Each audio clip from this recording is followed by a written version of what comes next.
বিএনপির চেয়ারপারসন দেশনেত্রী বেগম খালেদা জিয়া এবং বর্তমান ভারপ্রাপ্ত চেয়ারম্যান জনাব তারেক রহমান সাহেব পার্টিকুলারলি টার্গেটেড হয়েছিলেন অ্যালং উইথ থাউজেন্ডস অফ বিএনপির লিডার্স অ্যান্ড অ্যাক্টিভিস্ট।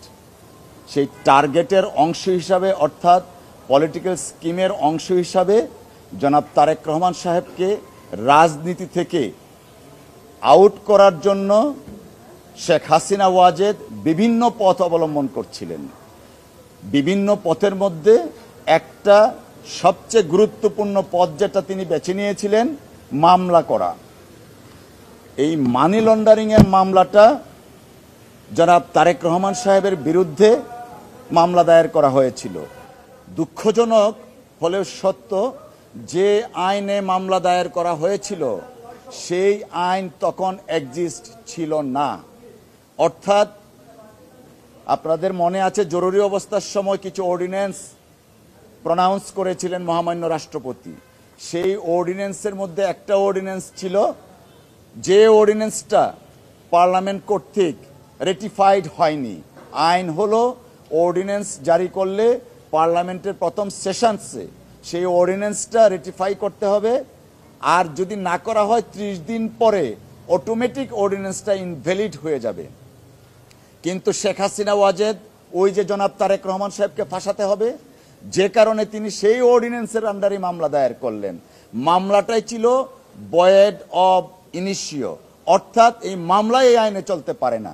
কিন্তু ক্ষমতার দম্ভ, রাষ্ট্র এবং আদালতকে কুক্ষিগতা করার মাধ্যমে শেখ হাসিনা ওয়াজেদ এই মামলাটার ট্রায়াল করালেন। সেটা ট্রায়াল ছিল শুধুমাত্র আইনগত ট্রায়াল নয়, ট্রায়ালটা মূলত ছিল আপনাদের জন্য মিডিয়া ট্রায়াল। মিডিয়া ট্রায়ালের মাধ্যমে শেখ হাসিনা ওয়াজেদ চেষ্টা করেছিলেন জাতীয় এবং আন্তর্জাতিকভাবে জনাব তারেক রহমান সাহেবের ইমেজকে প্রশ্নবিদ্ধ করার জন্য, কিন্তু হালে পানি পায়নি। কিভাবে? যখন এই মামলা 2011 সনের রায় হলো, সেই রায়ের ট্রায়াল কোর্টে যিনি বিচারক ছিলেন মোতাহার হোসেন সাহেব, তিনি কাগজপত্র দেখে দেখলেন কিছুই নেই জনাব তারেক রহমান সাহেবের বিরুদ্ধে, যে কারণে জনাব রহমান সাহেব বেকসুর খালাস করে দিয়েছিলেন।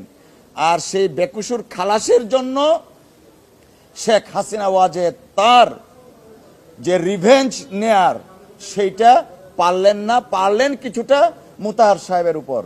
এই খালাসের জন্য মোতাহার সাহেবকে দেশান্তরী হতে হয়েছে আনফরচুনেটলি। এবং বন্দুক ধরেছিল, আপনারা পড়েছেন ওনার বক্তব্য, বন্দুক ধরেছিল যেন তারেক রহমান সাহেবকে যেন তার বিরুদ্ধে যেন রায় দেয়া হয়। মোতাহার সাহেব আইনের শাসনে বিশ্বাসী ছিলেন বিদায় তিনি তারেক রহমান সাহেবকে খালাস দিলেন। পরের ঘটনা অত্যন্ত আরো বেশি নাটকীয়।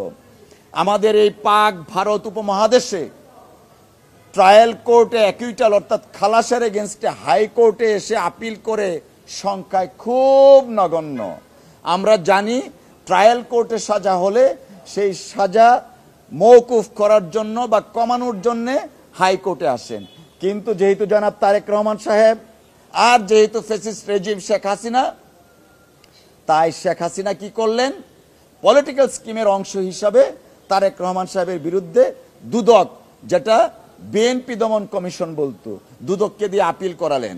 আপিলটা শুধুমাত্র করিয়েই ক্ষান্ত থাকেননি, এমন একটা কোর্টে দেয়া হলো যে কোর্ট আইনি প্রক্রিয়ায় আপিলটা শুনে নাই।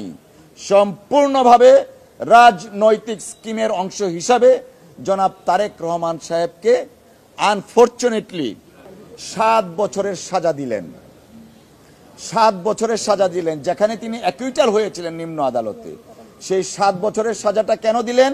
জনাব তারেক রহমান সাহেব বিএনপি নেতৃত্ব দিচ্ছেন, তার ইমেজকে ক্ষুণ্ণ করার জন্য 7 বছরের সাজা দিলেন out of a political scheme.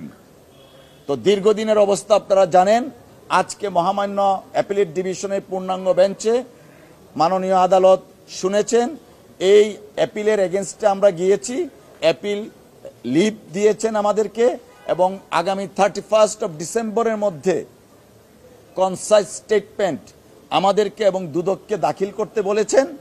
আর সবচেয়ে উল্লেখযোগ্য হচ্ছে শেখ হাসিনা ওয়াজেদ যে 7 বছরের সাজা দিয়েছিলেন সেই সাজাটা স্টে করা হয়েছে। এই মামলায় 2 জন আসামি দুইজনের ক্ষেত্রেই দুইটি আপিলে সাজা স্টে করা হয়েছে। জনাব তারেক রহমান সাহেব দেশে ফিরবেন, উনি সারা বাংলাদেশের মানুষ যারা অপেক্ষা করছেন, বিএনপির শত সহস্র নেতাকর্মী অপেক্ষা করছেন ওনার জন্য, এই অপেক্ষা অনুভূতির প্রতি তিনি শ্রদ্ধাশীল। ওনার দেশে ফেরাটা উনি যথাসময়ে প্রয়োজনীয় সিদ্ধান্ত নিন।